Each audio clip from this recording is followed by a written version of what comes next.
ndalemi tashmë tek ajo çka po ndodh në lindjen e mesme dhe me përfshirjen e Izraelit, Iranit, Hezbollahut dhe praninë direkte amerikane, konflikti duket se tashmë po i shtohen aktorë të tjerë, por edhe fronte të reja. Mendoni se ka kaluar tashmë konflikti nga një operacion i kufizuar në një luftë rajonale, sigurisht këtu me pasoja të pakthyeshme? Për pasojat kuptohet që janë të kthyeshme, për shkak se bota ka kaluar edhe luftën e parë botërore, të dytë dhe jeta vazhdon. Po luftë rajonale është, kuptohet që është. Para se të vritej lideri Iranit, ai tha që nëse fillon kjo luftë do të jetë një luftë rajonale. E si duket kishte të drejtë, për shkak se ushtria e Iranit ishte përgatitur dhe ishte serioze që t'i sulmojë të gjithë bazat ushtarake në lindjen e mesme. Ne kemi bërë edhe video më herët, po të njëjtën mendim e kam pasur edhe unë, nëse fillon kjo luftë do të jetë rajonale dhe do të sulmohen të gjithë bazat ushtarake dhe të gjithë ata shtetet çka i numrova, të gjithë ata shtete janë sulmuar dhe mendoj se diku ke 10 shtete kanë hyrë direkt në këtë luftë. Mirëpo kur flasim se është luftë rajonale, ende nuk mund të thuhet në kuptimin se shtetet të cilat i ka sulmuar Irani, ata nuk janë kundër përgjigjur. Për shembull, Irani e ka sulmuar Jordanin, e ka sulmuar Emiratet, i ka sulmuar Arabinë Saudite, por nuk është se qeveritë e tyre i kanë shpallur luftë Iranit. Kjo për arsyen se Irani nuk i sulmon shtetet në fjalë, po i sulmon bazat ushtarake që janë në ato shtete, me disa përjashtime në Bahrein dhe në Dubai, ku sulmohen edhe disa hotele, ku besohet që ka ushtar amerikan apo agent izraelit. Po qëllimi është edhe më i thellë. Për shembull, do ta marrim rastin e Bahreinit, i cili është një shtet i vogël ishu dhe që sulmohet më shumë. Dhe qëllimi është edhe që të protestojnë banorët e Bahreinit, të arrëzojnë qeverinë diktatoriale të Bahreinit, e cila është një kukull e perëndimit, dhe kjo është edhe qëllimi i Iranit, se është i koncentruar shumë në Bahrein, për shkak se edhe popullata shumice e Bahreinit janë shia, përderisa lideri i tyre është Selefi Vahabi, dhe i cili është në pushtet me mbështetjen e Arabisë Saudite dhe kuptohet të britanezëve dhe amerikanëve. Pra Irani kur i sulmon ato shtete, përpiqet që të bëjë trazira edhe në ato shtete, për shkak se ato shtete nuk janë mike me Iranin dhe kanë lobuar gjatë gjithë kohës në SBA që të sulmohet Irani, po ja kur erdhi lufta e vërtet, ata si duket janë penduar, sepse kanë lobuar që të sulmohet Irani dhe tash janë në frikë të madhe se mbretëritë e tyre, kukullat të perëndimit mund të rrezohen të gjitha. E qartë. Por ndërkaq, zot Dauti, lejimi i përdorimit të bazave britanike për operacione ushtarake vendosën Londrën disi më pranë vijës së zjarrit. Nëse këto baza goditen sërish, a do detyrohet Britania ndoshta të hyjë drejt për drejt në këtë konflikt? Britania është drejt për drejt e kyçur në këtë konflikt. Britania është një kukull e Izraelit, kryeministri Steinmeier është një çifut dhe gjatë gjithë kësaj periudhe është përpjekur që t'i ndihmojë Izraelit. Mirëpo kuptohet për shkak të arsyeve të popularitetit të tij në politikën e Britanisë së Madhe, ku sipas sondazheve të fundit ai gëzon reputacion diku 9% të popularitetit në elektoratin britanez, dhe pasi që u dëshmua se shumë anëtarë të qeverisë apo bashkëpunëtorët të tij ishin në dosjen Epstein, populariteti i tij është rrëzuar shumë dhe ai nuk mund drejt për drejt që të thotë që ne do të hyjmë në këtë luftë, po do të gjene arsyetime të ndryshme, fjala se Irani i ka sulmuar bazat ushtarake britanike, po pavarësisht se a do ta thotë hapur razi apo jo, aeroplanët e Britanisë janë duke ndihmuar Izraelin që të mbrohet nga raketat e Iranit dhe kuptohet që Britania është pjesë e aleancës Izraelit SBA-s, se kjo luftë nuk është vetëm luftë SBA Izrael dhe Iran, po është NATO në përgjithësi, së bashku me Izraelin kundër Iranit, me përjashtim të Turqisë, këtu kuptohet se Turqia nuk bën pjesë në aleancën e NATO-s kundër Iranit, dhe është ende jemi në fillim të luftës, 3 ditë ka filluar, do të shiqojmë se si do të vazhdoj, por janë lajmet e mira.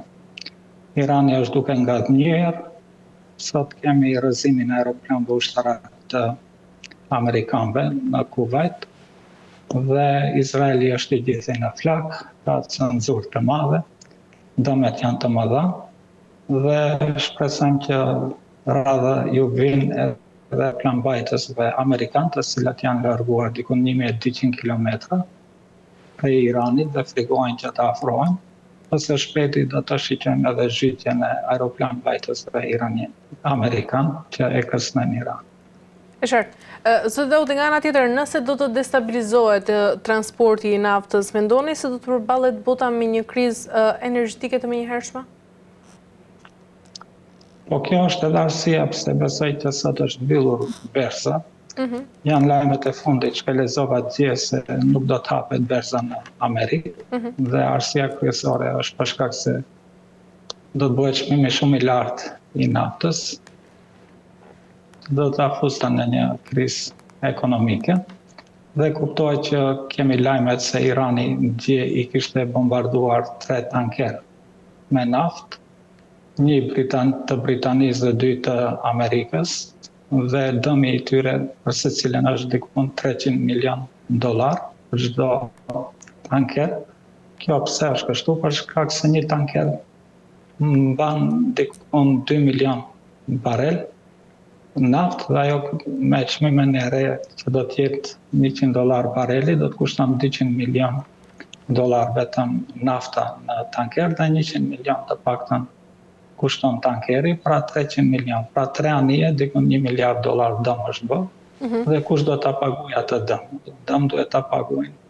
agjencionet e sigurimit. Dhe tani kuptohet që një agjencion e sigurimit nëse paguan $1 miliard brenda disa minutave, ata do ta ndërpresin sigurimin që anijet të shkojnë dhe të marrin naftë, dhe kështu që 90% e naftës që Japonia e merr prej atij rajoni nuk do të ketë më naftë, Korea e Jugut nuk do të ketë më naftë, dhe Kina po ashtu 30% e naftës e merr nga Irani dhe 20% ndoshta nga shtetet tjera si Arabia Saudite dhe Iraku, dhe gjithë kjo do të afusë botën në një krizë ekonomike. Po kuptohet që nëse zgjatën shkurtimisht kjo luftë, kjo nuk do të jetë rasti, për shkak se këto shtete që i përmenda, të gjithë kanë rezervat të naftës, e kanë parapasur në një rast të krize, ata kanë të paktën për 200 ditë naftë që pa ndërprerë të zhvillohet ekonomia e tyre, dhe nuk do të kemi një krizë botërore. Po Irani planifikon që ta zgjasë këtë luftë, dhe nëse zgjat kjo luftë me muaje, atëherë do të shiqojmë një recesion global në të gjithë botën. Qartë, zoti Daudi, nga ana tjetër, mendoni se mund të shndrohet Libani në epiqendrën e një konflikti shumë të madh pasi shkëmbimi i zjarrit mes Izraelit dhe Hezbollahut rrit sigurisht tu edhe rrezikun e luftës në 2 fronte? Po tash Libani kur e përmendim duhet ta ndajmë se kemi Libani jugor dhe pjesa tjetër. Interesi i Izraelit është Libani jugor, pra Libani jugor apo edhe Beiruti jugor i kanoset një rrezik si Gaza. Pra ata do të përpiqen që ta rrafshojnë të paktën Beirutin jugor, atje ku jeton popullata shiite dhe ku është aktiv Hezbollahu, që ta shkatrojnë që të gjithë dhe mundësisht edhe ta okupojnë. Përpjekja e tyre në këta 2 vite ka qenë e madhe, edhe pse ka pas një pushim mes Hezbollahut dhe Izraelit. Izraeli pa ndërprerje ka sulmuar Libanin jugor dhe i ka vrarë shumë ushtarë dhe e prorë të Hezbollahut. Ka qenë e suksesshme përpjekjet e Izraelit për ta dobësuar Hezbollahun. Mirë po gjithmonë kemi surpriza, për shkak se Hezbollahu, ushtarët e tyre janë luftëtar të vërtet, dhe në një përpjekje të Izraelit që ta okupojë përsëri Libanin mund të dështoj, po jo vetëm ato, nëse raketat e Iranit kanë efekt të madh në Izrael, ka mundësi që kamësoria e Hezbollahut të hyjë në veri të Izraelit, dhe të filloj të çliroj qytetet e Palestinës nga okupimi i Izraelit dhe nga shteti sionist, ashtu si kur bëri Hamasi në 8 tetor apo 7 tetor 2023, një rrezik i tillë i ka nosur tani Izraelit në pjesën veriore të kufit. Zoti Daudi, nga ana tjetër, a mundet ky konflikt të shkaktojë dhe goditje zinxhir në tregjet financiare dhe inflacion të ri global? Po, mund të ndodhë. Se nëse çmimi tani pjesa e pashtë një barel naftë ishte $76. Prandaj është kjo arsyeja pse u mbyll edhe borza, nuk e di a janë mbyll në të gjithë botën apo vetëm në perëndim. Të paktën do të jetë $100 bareli, dhe kur hyn çmimi i naftës shumë i lartë, atëherë kompanitë apo fabrikat e ndryshme ndërpresin prodhimin për shkak se kostoja bëhet shumë e madhe dhe kuptohet që kur nuk ka prodhim, kemi inflacion për shkak se mallra kemi pak në treg dhe rritet çmimi dhe kjo ndikon në rritjen e inflacionit. Dhe kjo është frika më e madhe e presidentit Trump për shkak se ai kur ndërmori këtë ekspedit ushtarake pa lejen e Senatit dhe Kongresit Amerikan, ai tha që do të jetë shumë e lehtë puna jonë dhe si duket nuk i doli hesapi shtëpisë, nuk doli në pazar. Kjo luftë mund të zgjatet për shkak se tani Irani refuzon që të negociojë dhe kjo mund të ndikojë që të rritet inflacioni dhe nëse rritet kriza apo spellohet kriza në SBA, atëherë rrezikohen që ti humb edhe zgjedhjet këtë vit për Senatin apo dhomën e përfaqësuesve dhe Senatin, prandaj përpiqet tani SBA-ja që të dërgojnë ndërmjetësues që ta bindin Iranin që të ulet në masën e në tavolinën e bisedimeve dhe t'i pranoj kushtet e SBA-s. Tani Trumpi ndihet fitimtar, triumfues për shkak se arriti që ta vras liderin suprem të Iranit. Po me këtë rast për shkak se është lajm i freskët, pra u vra dje u dëshmua. Unë besoj që kjo është një lajm i mirë për iranësit, vrasja e liderit të Iranit, për shkak se në videot e mëparshme kam thënë që nëse ka ndonjë tradhtar në Iran, ai është lideri suprem i Iranit dhe ai është shkaktar i kësaj lufte, për shkak se nëse Irani kishte bombën atomike që lehtësisht mund ta prodhonte, nuk do ta sulmonte Izraeli dhe SBA-ja dhe të gjithë shtetet tjera Iranin, po iranësit do të jetonin në një paqe dhe në një prosperitet ekonomik. Prandaj besoj që lideri i ri i Iranit që do të zgjidhet,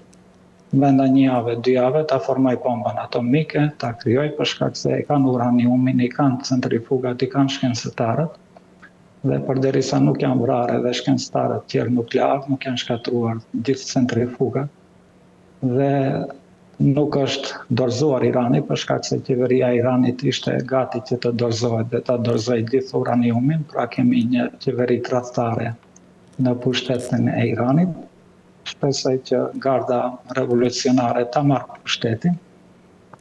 dhe të bëhen seriozisht, se ajo që ka ndodhi Iranit para 2 ditëve ishte një komedi e vërtet,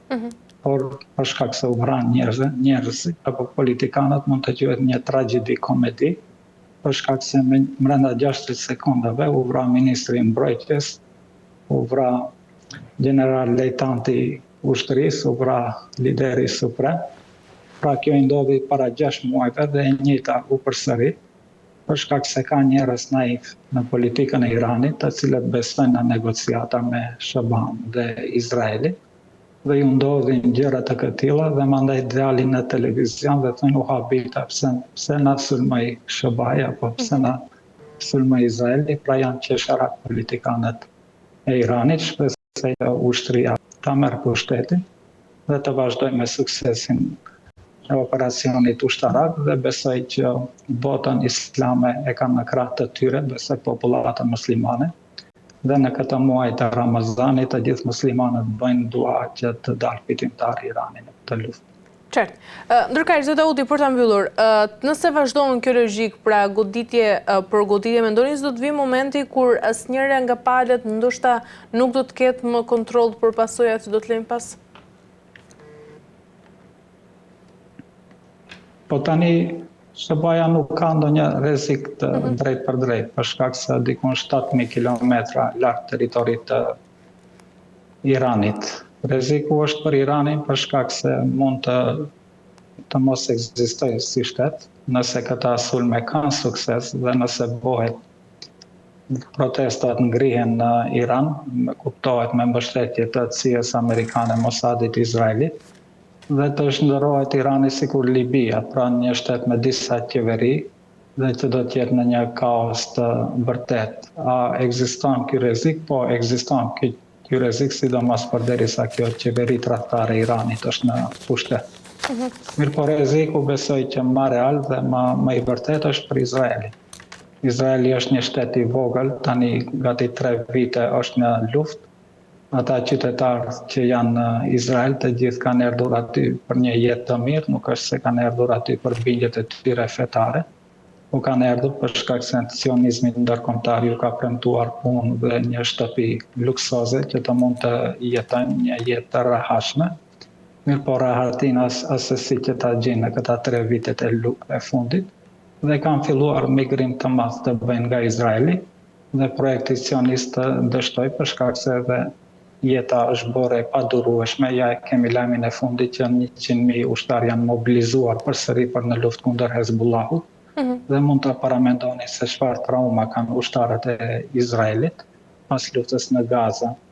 Tani duhet përsëri të luftojnë kundër Hezbollahut dhe janë duke lëshuar me të madhe Izraelin. Dhe nëse raketat e Iranit vazhdojnë që ta godisin Izraelin, besoj që rreziku është më i madh që Izraeli mos të ekzistojë si shtet në një periudhë të afërme dhe të lirohet bota e mesme, lindja e mesme nga kjo krizë e sionizmit në këta thuajse 100 vitet e fundit, që është shkaktar për mos përparimin e shteteve muslimane në atë rajon dhe të vijë paqja dhe prosperiteti tek shtetet muslimane. E qartë.